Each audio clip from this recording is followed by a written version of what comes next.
It's 5, and we're live. Oh, is this thing on? I don't care. I want him to hear. This is the Pregame Show, your early morning shot of sports on 95.7 The Game. Come on! Oh!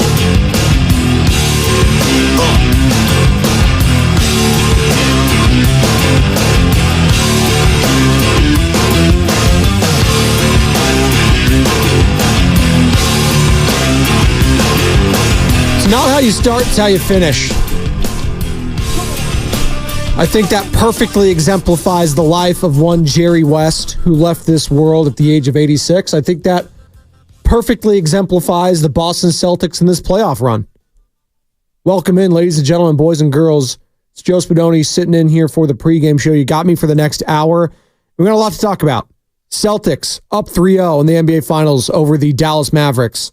Luka Doncic fouling out before that crucial final few minutes for Dallas to make this a series and to, you know what, maybe win the finals. But that's over now. Luka fouls out. It's up to Kyrie. A lot of hero ball being played by him, by Tatum. But ultimately, the best player on the floor showed up, and the best player in these entire playoffs showed up. And no, it's not Jason Tatum. It's not Drew Holiday. It's not Derek White. It's not Al Horford. And there was no Kristaps Porzingis yesterday for the Boston Celtics. It was Jaylen Brown. 12 of 22, 30 points, 8 assists, 8 boards, a block, and a team high plus 13 from the starters. That was a special performance. It was clutch. Jason Tatum had his best performance as well, dropping 31, 5 assists, 6 boards. His defense, obviously, has been pretty damn good the entire series. But the biggest shots were from Jaylen Brown, from Derek White, and Kyrie Irving, who did have his best game as well in this series. 13 of 28, 4 of 6 from beyond the arc, 35 points. Wasn't enough. And Luka Doncic, again, fouling out with 1, 2, 3, 4, multiple minutes. Listen, I love Luka Doncic as a player. I do. I think he is so important for that offense, and these playoffs have really been a showcase for him. But I do understand the antics surrounding him really rub people the wrong way. And it's not so much the antics of yelling and screaming at the refs, at his teammates. It's also just being, and the word I kept seeing on social was just traffic cone. On defense, he was just a pedestrian out there just standing. Until he wasn't, until he actually tried to play some defense and he picked up that 6th foul, and it was a foul. Like, he gave a little shoulder check, reached in to Jaylen Brown, and that's a foul 10 times out of 10. I don't care if it's the NBA Finals. And he tried to talk about physicality and it's the NBA Finals, let him play and stuff like that.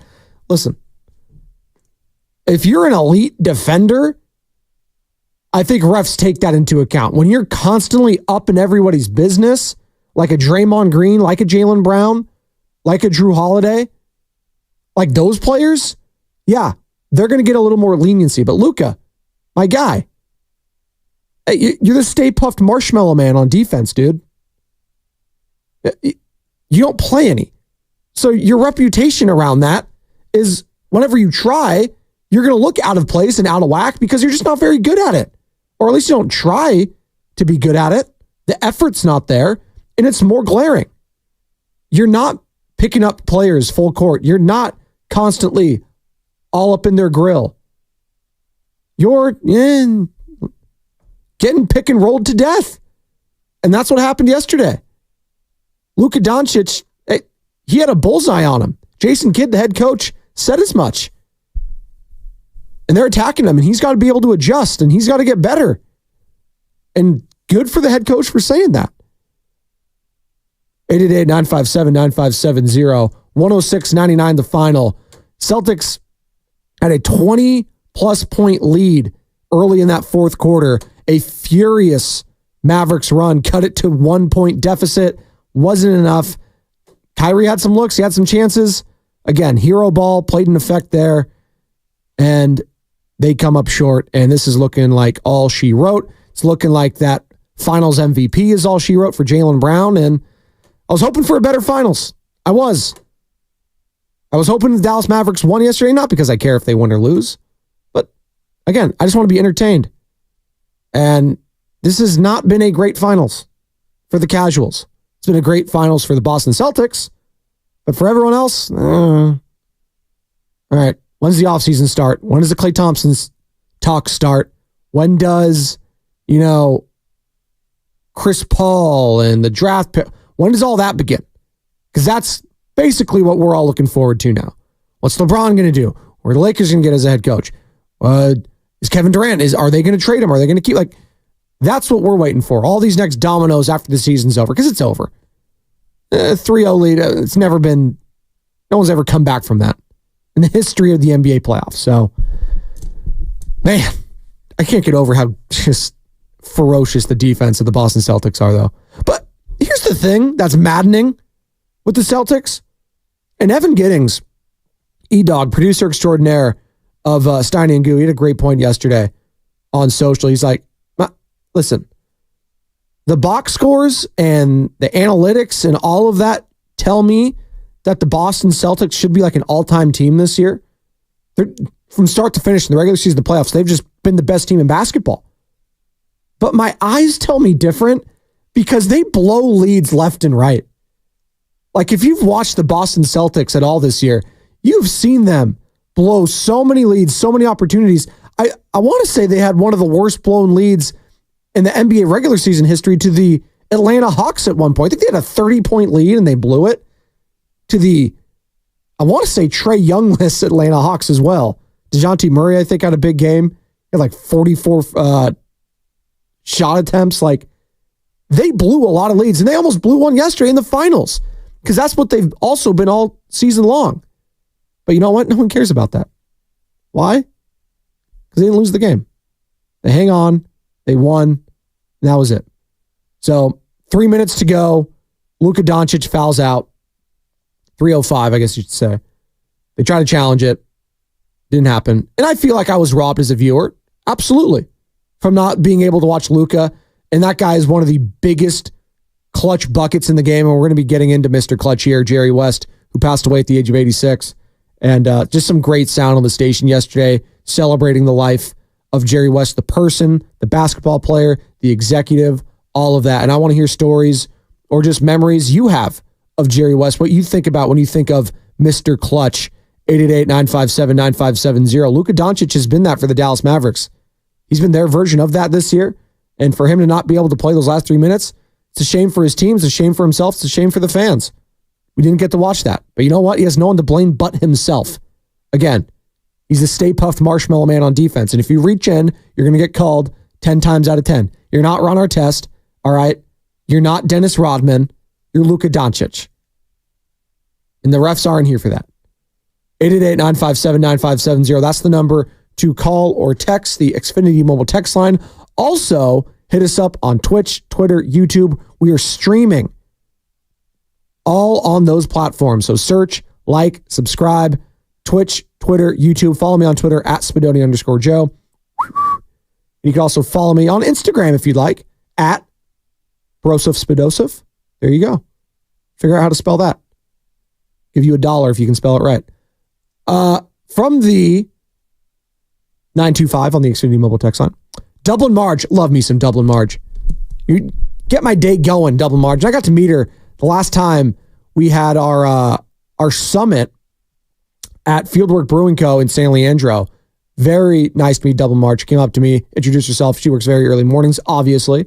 So appreciate you joining the conversation. Dublin Marge says, it appears that the NBA draft will be held over 2 days.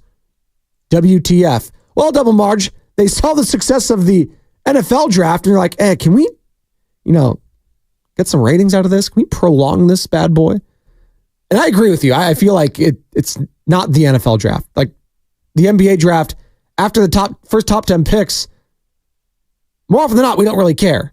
Now, ended up being that the Warriors had a very productive top 20 pick in Brandon Pajemski and then Trace Jackson Davis out in the second round. So maybe we should be paying a bit more attention. But historically speaking, after those first, lottery picks, it's a crapshoot. NFL draft, no, there's legit talent. There's sometimes some depth at a certain position where it's like, oh, this offensive tackle is a steal. Now, again, we're all projecting. No one knows anything. Even Mel Kiper doesn't know. Caleb Williams could be a bust. And I think he is one of the most slam dunk prospects we've ever seen in football. I mean, just watching him at USC, if he doesn't succeed this year with the Chicago Bears, and I was talking about yesterday with sports curses, with the Madden curse, with Christian McCaffrey on the cover, and I said, poo-poo, there's no such thing as that. There might be a curse in Chicago if Caleb Williams doesn't work out at quarterback. All right? That's how much I believe in him. But if he was a bust, would I be shocked? I wouldn't be shocked because that's just the nature of the beast. So, yeah, NBA draft coming up here in a few weeks. What will the Golden State Warriors be doing on draft night? What will some of these other teams that have some picks that potentially will be moving off of them be doing? We'll see. Again, Celtics up 3-0. Off-season talk is approaching sooner rather than later. Just seeing some highlights on my screen popping up from the Celtics Mavericks. See Patrick Mahomes. He was there on the sidelines yesterday with Brittany Mahomes. It is funny to see Patrick Mahomes being showcased so much because he's starting with Kansas City. And obviously, Kansas City, the state of Missouri, does not have a basketball team. Obviously, Jason Tatum being from St. Louis, so maybe him and, Patrick Mahomes know each other. But I'm sure Jason Tatum grew up a Rams fan. I mean, I don't want to speak for him, but I'm assuming. But just Patrick Mahomes being on the sideline there. I didn't see Dak. I didn't see Micah Parsons. Maybe they were there, but I just missed it. But Patrick Mahomes, the one being showcased in Dallas. I get it. If you're a Dallas fan, hey, keep Dak far away. That's another thing when these NFL offseason, when we start getting into that training camp talk mode. Dak Prescott, is he going to be going into a lame duck season here at the Dallas Cowboys? They said Jerry wants to keep him. I have my doubts about that. Trey Lance, they made the trade for him. Maybe he gets some run this year. Who knows? Yeah, the ghost of Trey Lance. Hey, he's sticking around, baby. Where's that? Where's my ghost of Trey Lance? Ooh, this is the ghost of Trey Lance. Thank you, Tyler. 888-957-9570. What's been your main takeaway from this NBA Finals series? I'll take your calls and text on that. But today, I did want to have a good chunk of conversation surrounding the life and legacy of one Jerry West, who passed away yesterday at the age of 86, surrounded by love of his wife, who was beside him when he passed away. Like 86, that's a good life. That is a good life right there. If I can get to 86, I think I'm going to be happy. But 86, from where he came from in West Virginia, the kind of life that he had growing up, which was not easy. I mean, if you just do a quick Wikipedia search, I know Wikipedia is Wikipedia, but just quick Google search of the guy, did not have an easy life. And I started this show off by saying it's not how you start, it's how you finish in life. And there's a lot of people being dealt with incredibly awful hands in life. And there's some people that have been dealt, a great hand, pocket aces. Some people have a 2 and a 9, 2 of clubs, 9 of spades. I don't know, something offsuit. And no, I'm not a poker expert. I don't know if that's like the worst hand you can have. I'm sure there's odds, say whatever it is. But I love me some Texas Hold'em. But some people were born pocket aces and some people weren't. And you know what? Jerry West, who was physically abused as a child by his father, who lost his brother at a young age when his brother went off to fight in the Korean War. That could not have been easy. He had 5 siblings growing up in West Virginia, did not grow up with wealth, grew up in poverty. But he did not let that define him. Although that did shape who he was as a person, because wherever you go, whatever story, and we're going to be hearing from stories, we're going to be hearing from Michael Cooper, who did an awesome interview yesterday at the Morning Roast, and with Bonte and Shasky, talking about, his relationship. And it goes back to when Michael was 15 years old and he went to the Clutch camp where Jerry West had a basketball camp and Michael Cooper was there, and he ends up getting drafted by the Lakers. playing under Jerry West when he was an executive. He was a coach there. And being an assistant GM under him when he was, again, the executive with the Lakers when they had the famous Kobe workout. Michael Cooper was there alongside Jerry West. So going to hear from Coop, who, again, joined the Morning Roast yesterday. Find that entire interview on YouTube or download the Odyssey app. It's free. Favorite 95.7 The Game and take it wherever you need to go. Tremendous interview. And also Bob Myers, who joined Steiny and Evan filling in for Guru yesterday. Bob Myers with some thoughts, obviously. Jerry West being a executive with the Golden State Warriors, helping usher in a level of respect and accountability and championship pedigree when he signed over with the Golden State Warriors. Joe Lacob made sure to get that guy. And Joe Lacob, grew up watching Jerry West, and he said he was his favorite player, even though he grew up in Massachusetts. Jerry West, he idolized the guy. And you know what? That is what I keep hearing from players, whether it's Michael Jordan, who viewed him as an older brother to him, and a guy that he wanted to not only play against, but he wanted to play with. That's the greatest of all time, Michael Jordan saying that. LeBron James saying basically the same thing. Michael Cooper saying he's basically a father-in-law, and I kept hearing that word a lot. He was a father figure for a lot of guys in the league. Guys that, either had dads or didn't. It was the same thing. That was someone you could go to if you wanted to talk about life, if you wanted to talk about sports. And you know what? That speaks volumes of the person he is. If someone can come to you out of the blue, whether you've played against him, whether you know him, whether you met him a couple times, and you can go up to them and feel confident and comfortable that they're going to have your attention, what more can you ask for in life than to be approachable? Which is interesting because, listen, he wasn't super, he's 6'3", but whenever I saw him, he just had this presence. I never met him, but I've seen him around. He had a presence about him. He was no nonsense, but also had a humility about him. Like, he was approachable, but not at the same time. I don't know if that makes sense, but he had this aura. And this guy, labeled Mr. Clutch, not only was he just a one-time champion as a player, and losing, how many was it? 1, 2, 3, 4. Was he 1-8 in the NBA Finals? 1-9? Like, the perseverance. And again, I keep coming back to, it's not how you start in life, it's how you finish. Being dealt a bad hand did not let that define him. A real man makes his own luck. Billy Zane, Titanic. Look it up. That's what Jerry West did. And it's not often you get a player of his caliber also being an elite executive. It just doesn't happen. It doesn't.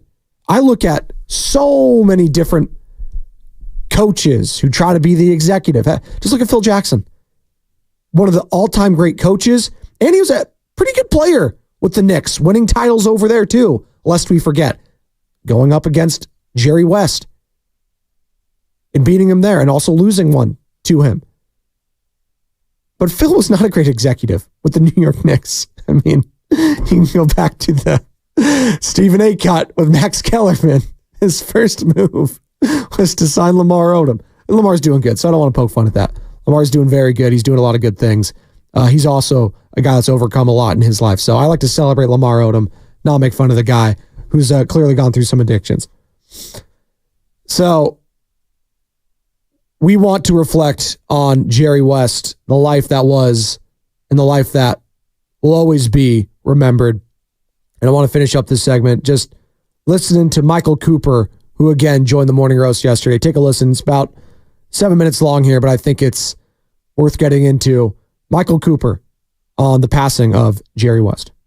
Well, Jerry was, people don't realize, Jerry and I go back 50 years. I first met Jerry West when I was 15 years old. I went to his Camp Clutch at Occidental College. And it was kind of ironic because we had to shoot free throws to get a scholarship to go to that camp. And once I got there, Jerry, and I don't think this was done on purpose, but for some reason he picked me out of the crowd to talk about free throw shooting. So that's one reason I've always become and stressed the fundamentals of free throw shooting. And then to have been drafted by the Los Angeles Lakers. When I first got with the Lakers, Jerry West was my head coach. Yeah. And he hated coaching, you know.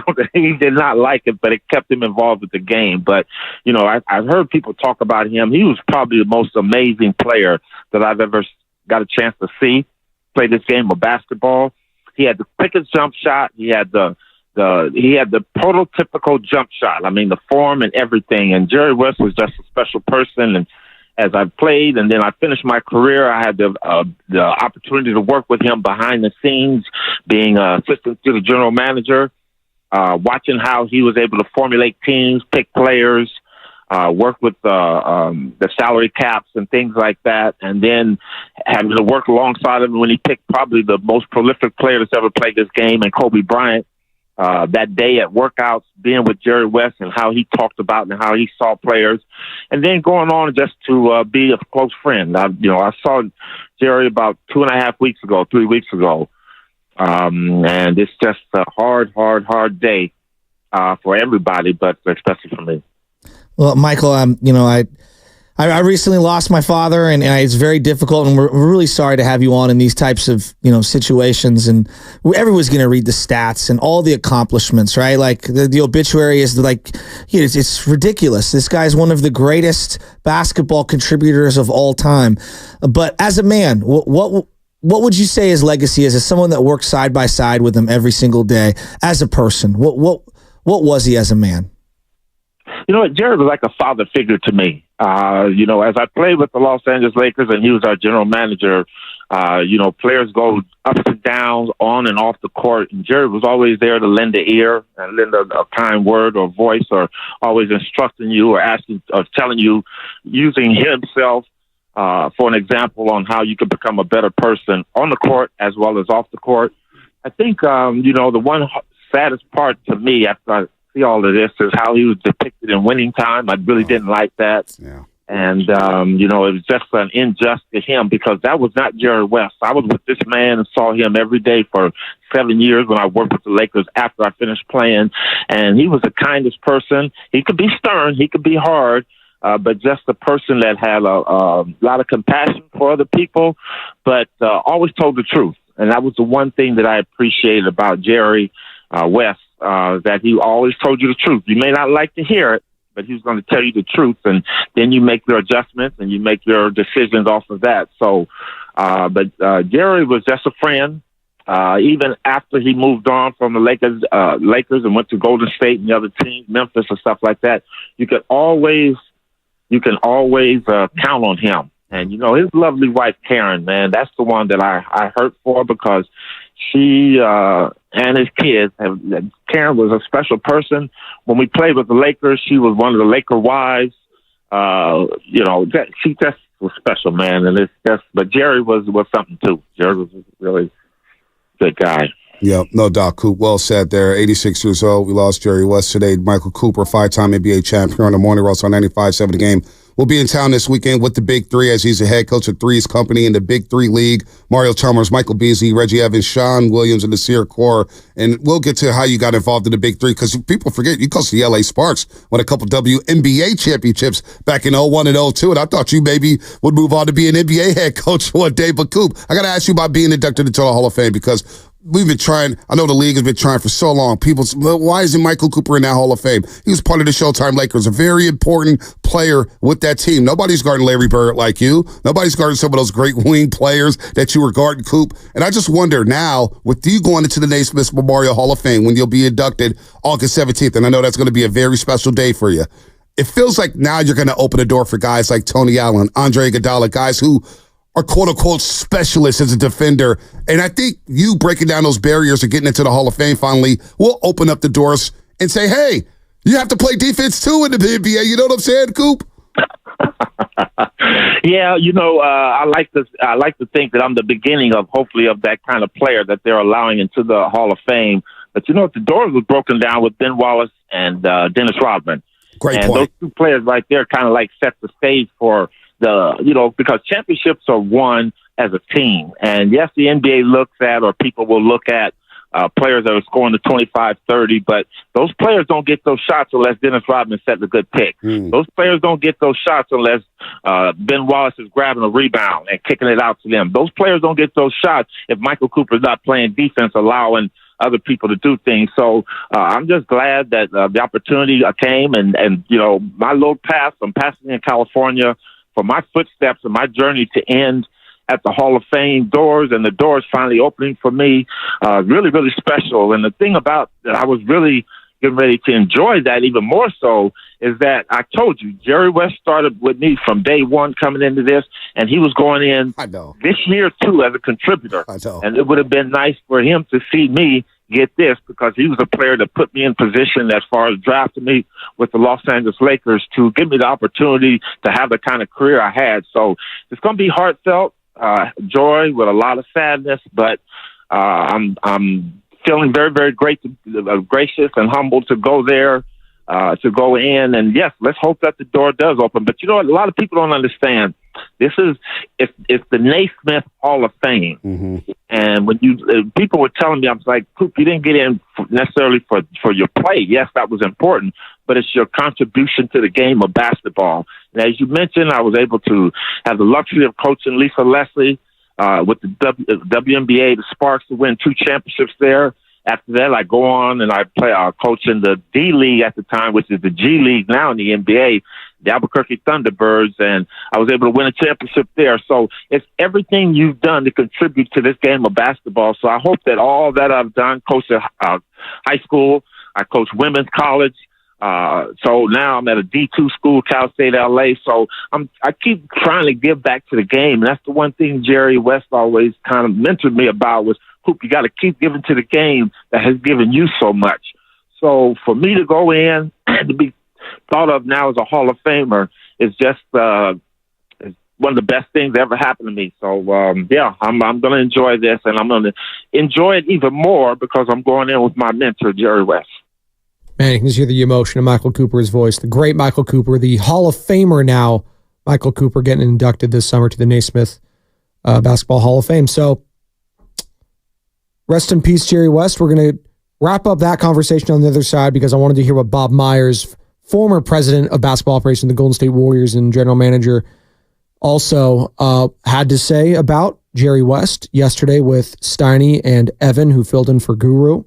So we'll get into that on the other side, plus more of your calls, more of your texts, more of your memories with Jerry West, plus Game 3, NBA Finals thoughts. The series looks over. Celtics 106, Mavericks 99. Celtics up 3-0. And wait till you hear what Brian Windhorst had to say yesterday with Scott Van Pelt on SportsCenter. It was, let's just say you don't want to miss it on 95.7 The Game.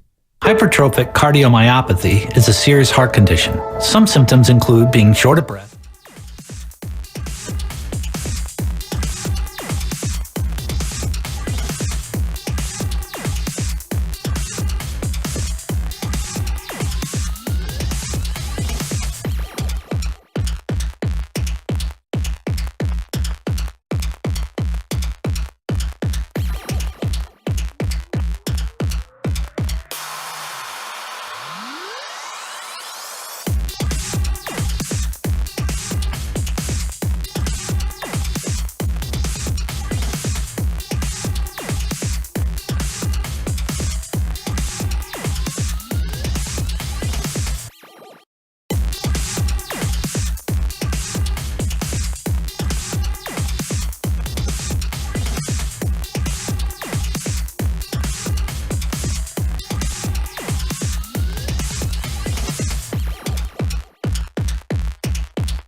let me tell you something, bro.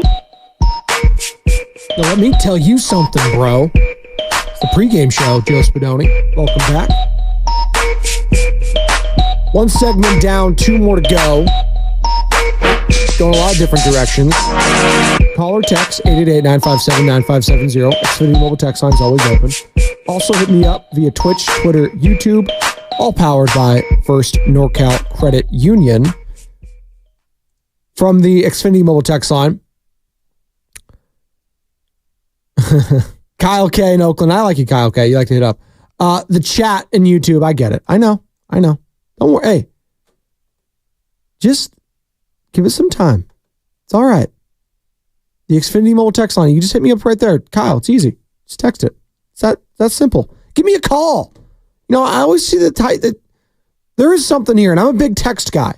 I am. Me and Bonte argued about it last summer during one of the down days of the station, arguing about call or text. It was the this or that. I'm a big text guy. Listen, I'm a millennial. I'm on the younger millennial side, 31, right at that, kind of not the cutoff, not quite the cutoff, but close to it. So I grew up in the age of texting a lot. And yeah, my text game was on point. You better believe it. Back in high school. Yeah, in high school. And it stopped after that because I married my high school sweetheart. So there you go. But call me. I want to hear your guys' voices. I want to match the voice to the texter, to the commenter, baby. Hey, man, I get it. Living up to guys like Gator in Florida are tough. Guys like Oreo Cookie out in Oakland, they call and text. And it's fine if you are in a workplace and you can't do it. I understand. Just, hey, one of your guys' voices, 888-957-9570. Lord knows I hear my own all the time in my head and on the air. A voice that always brings me comfort and provides clarity is Bob Myers' voice. And we've heard it many times on the station, many times on your airwaves. It's on TV, hell, on the pre- and post-game show yesterday. Well, I don't really have a post-game show, but pre-game show, and for whatever you call halftime on ESPN or ABC now, which is basically like 30 seconds. But Bob Myers, former president of basketball operations for the Golden State Warriors, joined Steiny and Evan filling in for Guru yesterday and provided his thoughts on the passing of Jerry West. Again, Jerry West passing away at the age of 86 yesterday, and was called Mr. Clutch. He's the logo of the league. He is the logo.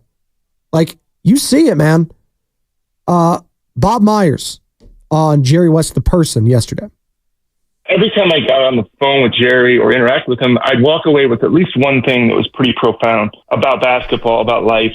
And, having been around some people that are, I don't know what you call it, celebrity famous in my life, a lot of times they're not the best people, unfortunately. But he was better as a person than I think as a player. He just was so fair. If you and I were talking, or you, I, and Evan were speaking, he would treat you both as well as he would me or anybody else. And I always love that because I think that's lost sometimes when you a lot of people that have the power that he had would potentially not abuse it, but just just not be a good guy. Be like, I don't know who you are, I don't need to talk to you. And he never was that way. And so I always appreciated the kindness as a person and how much I learned from him.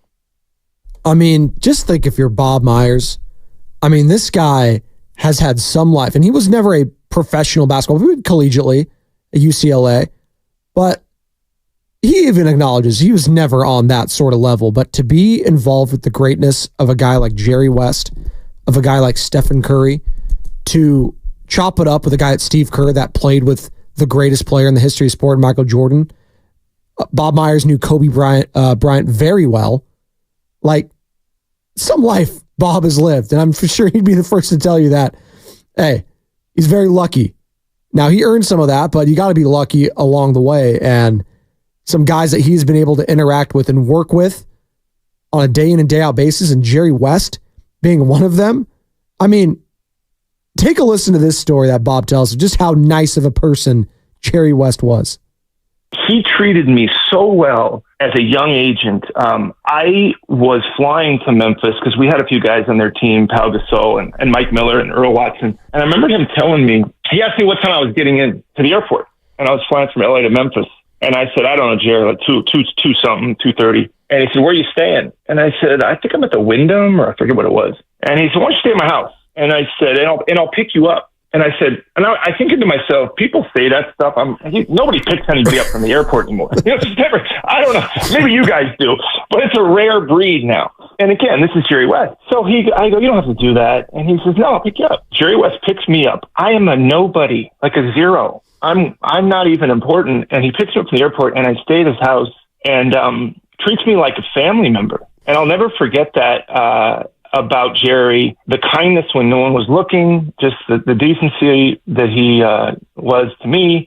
And again, I miss him for who he was as a person. I don't have these memories of watching Mr. Clutch, but I'm thankful. I spent so much time with him. I'm just super grateful for knowing the man. I'm fortunate. It was really cool yesterday listening to the amount of people call in, and a lot of our older callers that watched him play. Like my dad, who's 75, watched Jerry West play. He watched those guys play, like the Rick Barrys of the world, all those guys. He watched them play. And for him to think of him as the player first and foremost, it's pretty awesome.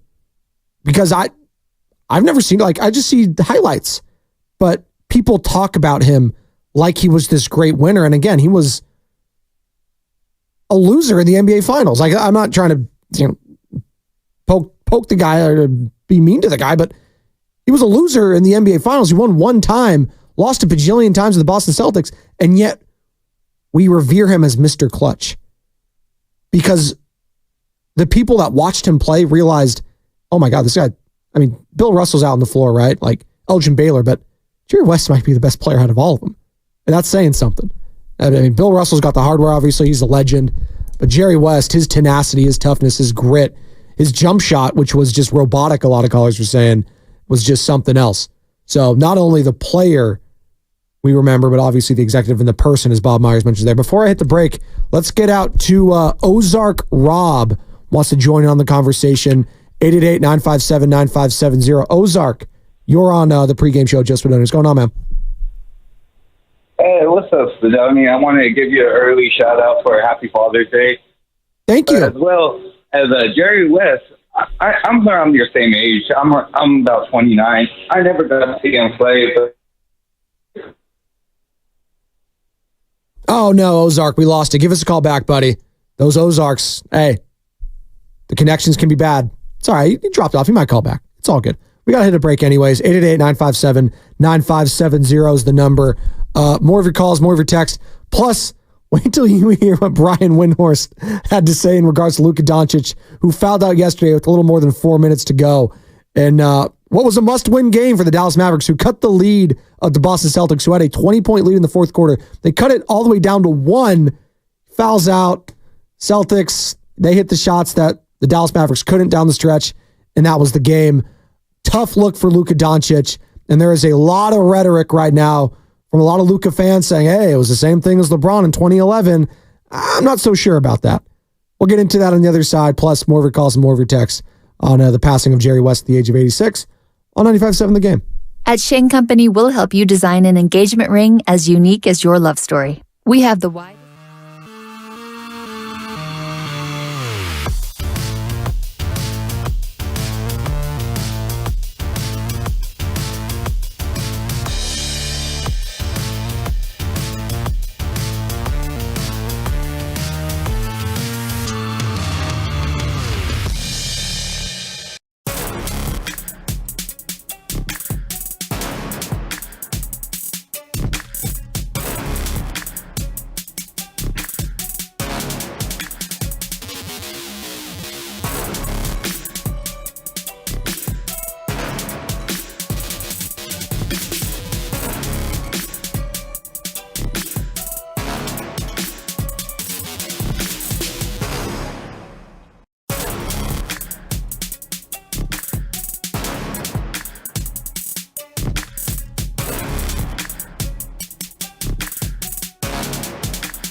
On 95 seconds the game.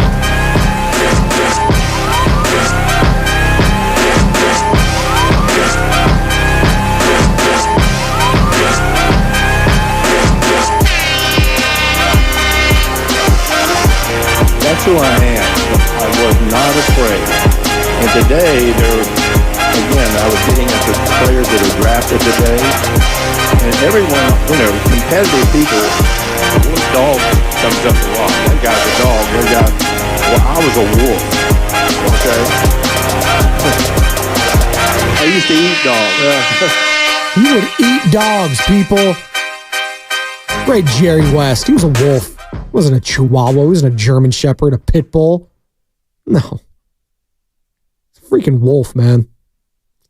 R.I.P. The logo. Mr. Clutch. Jerry West. Speaking of someone who's been clutch all season long, who was anything but last night, Luka Doncic fouling out with 4 minutes to go in a must-win game in the NBA Finals, crying to the referees, out there hacking, out there pleading and yelling at his teammates to challenge. I love Luka's game. I think he's a transcendent talent. I think he's an all-time player. What he did yesterday was inexcusable. It was awful. And you know what? I'm mad because the Celtics were putting that game on a silver platter. You don't foul out. You win that game. It's 2-1. You're back at home. You have a great chance to make this a series. Now it's over. You're done. You're not coming back. You're probably going to get swept. And you know what? Good on Brian Windhorst joining Scott Van Pelt after the game yesterday and saying this about him.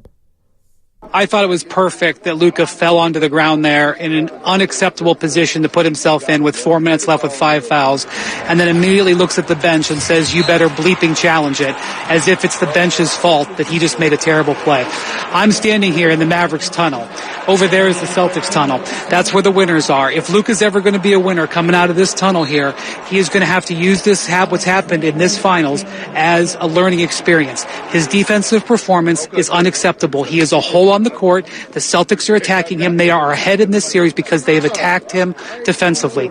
And you've got a situation here where Luka is complaining about the officiating. They have begged him. They have talked with him. They have pleaded with him. He is costing his team because of how he treats the officials. He's a brilliant player.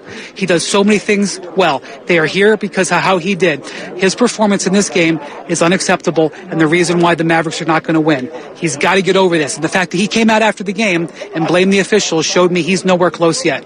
So maybe over the summer, somebody will get to him because nobody with the Mavericks or anybody else in his life has. And that's where the Mavericks are at this point. They're never going to get to this tunnel with the trophy if he doesn't improve those aspects of his game.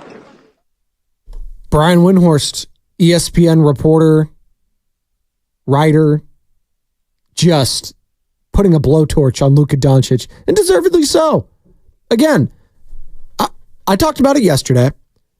How, listen, he doesn't need to play elite defense. And I was saying that. People were like, oh, he looks awful on defense. He's not doing anything. I was like, well, in the first 2 games, he was literally only one doing anything on offense. So I kind of gave him a slight pass. Again, it's the NBA basketball. He should be playing on both sides of the ball. It's really all about effort at some point when it comes to the defensive end. And that's been lost on a lot of players because, scoring gets you paid. I get it. But there's a reason why Draymond Green is still valued to the Golden State Warriors because of the defense and because of the playmaking, but mostly the defense, being able to switch onto bigger centers, powered forwards, what have you. But Luka was the entire Dallas Mavericks team in those first 2 games, and he was just exhausted. He's playing with a bruised rib, what have you. But in a must-win game yesterday at home, you commit that foul with 4 minutes left to go. It was inexcusable. It was. You let the team down, you let your coach down, you let everyone down. But does he care? I don't know. Because whenever I see him on the court, he's yelling at everyone, not taking responsibility for his own actions. Even after the game, did he say, I can't foul out of that game. That was all on me. It was inexcusable. We blame the refs. This is NBA basketball. We should be more physical in the finals. Again, you can't be more physical in the finals, Luka. Why? Because you don't play defense. Guys that are allowed to be more physical and have more of a leeway in the NBA finals are the guys that have actually shown that they cared to play on the defensive end throughout the course of the season, throughout the course of the finals, and throughout the course of the playoffs. Jaylen Brown's allowed to be more physical. Jason Tatum is allowed to be more physical. Derek Lively is allowed to be more physical. You are not. You stick out like a sore thumb when you try to make a defensive play because it's such a rarity for you to do that. So don't come at me with this, it's the NBA Finals, we need to be more physical. When you're more physical on the offensive end and they're letting you get away with a bunch of push-offs, hey, it's a give and take. So when you actually try to play some defense and you actually realize, oh man, I need to play defense because I'm about to get swept in the NBA Finals, and then it's just a lazy move that you do, a lazy reach in, don't be shocked when they blow that whistle, which is what they did yesterday. Sorry. It is what it is. You foul in a big moment when you cannot. Those are the consequences. And your team's done, in a large part because of you. Kyrie actually showed up yesterday too. That's the thing. Kyrie needed him down that stretch. The Mavericks needed him. They win that game, it's a whole new series. Do the Celtics still win it? I still think so, but you know what? You blow a 20-point lead in the fourth quarter, the mentals in the NBA Finals, forget about the regular season and blowing like a 30-point lead to the Hawks. In the NBA Finals, for a team that has not been able to get over the hump, a team that has lost to the Eastern Conference Finals, being a massive favorite last year against the Miami Heat, for a team that has lost year in and year out, whether it's the Eastern Conference Finals, whether it's what, to all these different teams, and you're finally up 2-0 in the NBA Finals. You've lost in the finals a couple years ago, being up 2-1, and you blow a 20-point lead in the fourth quarter? Yeah, that could change everything. But Luka couldn't help himself. He had to reach in, like he's reaching in for a brewski after a game, after sealing the Western Conference Finals, to which one of his team executives pulls that beer away and says, no. You don't need that. No. Man, tough look for Luka yesterday. Very tough indeed. 408, thank you, on the Xfinity mobile text line. Just chiming in. My guy, Oreo Cookie. Turns out Mason Miller is human. That's tough. Yeah, gave away the game yesterday. Although Lucas Erceg kind of did that with that 2-run home run to tie the game in the eighth. Did not set up the save situation for Mason Miller. Set up the hold situation. He could not do it. First batter he sees goes yard, and the Padres sweep the Oakland Athletics. Padres, by the way, couple games over 500. Giants, big win yesterday. Big series win. That's 2 series in a row now, beating both Texas squads, the Rangers and the Astros. They'll take on the Los Angeles Angels tomorrow. And maybe tomorrow we'll discuss what Tim Kawakami had to say earlier in the week, that maybe the Giants should be sniffing around one Mike Trout. Interesting.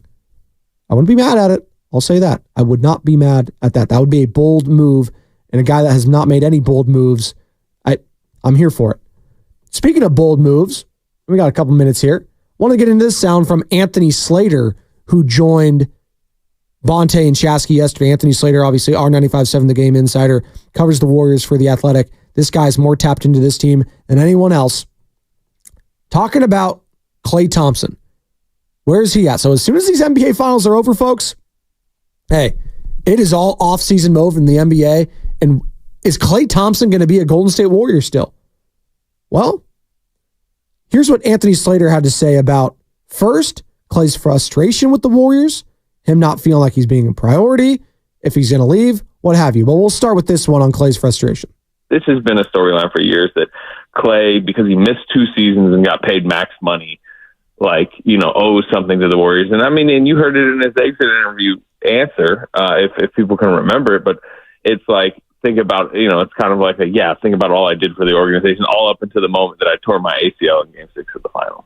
And I think he was kind of expressing frustration that it's even a topic that, like, he owes them something because of what they did way down the line. And yes, Draymond brought that up, and Draymond has a tendency to be very talkative, and still is. I know you guys talked yesterday about, what he said recently on the pool thing. I don't think it's like some deeply directed at Draymond per se, and then I think it's more frustration with the idea of, that storyline and like he owes something to the Warriors this summer because of what happened in 2009. So that stems from the frustration, people talking about his money. Hey, that's kind of a thing you don't do. It's kind of taboo in sports. You don't talk about another athlete's paycheck. You worry about your own stuff. Let them worry about theirs and their finances. You worry about your own. So when Draymond did bring that up after the season, where it's like, hey, they paid him, and he was hurt, like, just don't talk about that. Right? Sometimes it really is as simple as the best thing to say is say nothing at all. If you have nothing nice to say, don't say it at all. Don't talk about that. Thank you. Jim Barnett, by the way. Wonder how he's feeling. Guy played against Jerry West as well. Would love to get his thoughts on all of that. Maybe I'll hit up Jim. I don't think he gets up at 5 a.m. though, so, have to be on the East Coast. More from Slater talking about Klay not feeling like a priority. I mean, all the way up until now, it's not necessarily that Klay Thompson has been priority number one. Locking down his future is not necessarily priority one for the Warriors. And you can, from a cold-hearted business perspective, I think you can understand that from the Warriors side. But, Klay Thompson is Klay Thompson. And, he has pride in what he's built with the Warriors, who he still is in the league, what his statistical resume still says he is. And I think there's a fair, you want to be prioritized. And I don't think necessarily, the Warriors management all the way up into the top has, from day one of this, they did with other people over the last couple of years, said, we have to do whatever it takes to make sure you're here long term. Bonta Hill, Joe Shasky, they're up next. They'll react to some of that Anthony Slater sound from yesterday as well. Plus, your calls, your texts, their thoughts on the Celtics going up 3-0 in the finals. Their thoughts on the Giants taking care of business against the Houston Astros. They take that series. They get the win 5-3, 2 series in a row now. Can they make it 3 against the Angels? Dave Fleming coming on, voice of the San Francisco Giants and our Giants insider. Plus Jason Richardson, J-Rich, talking big 3 as well. That's all coming up next on 95.7 The Game. Have a good morning, everybody. You're listening to 95.7 The Game, KGMZ FM.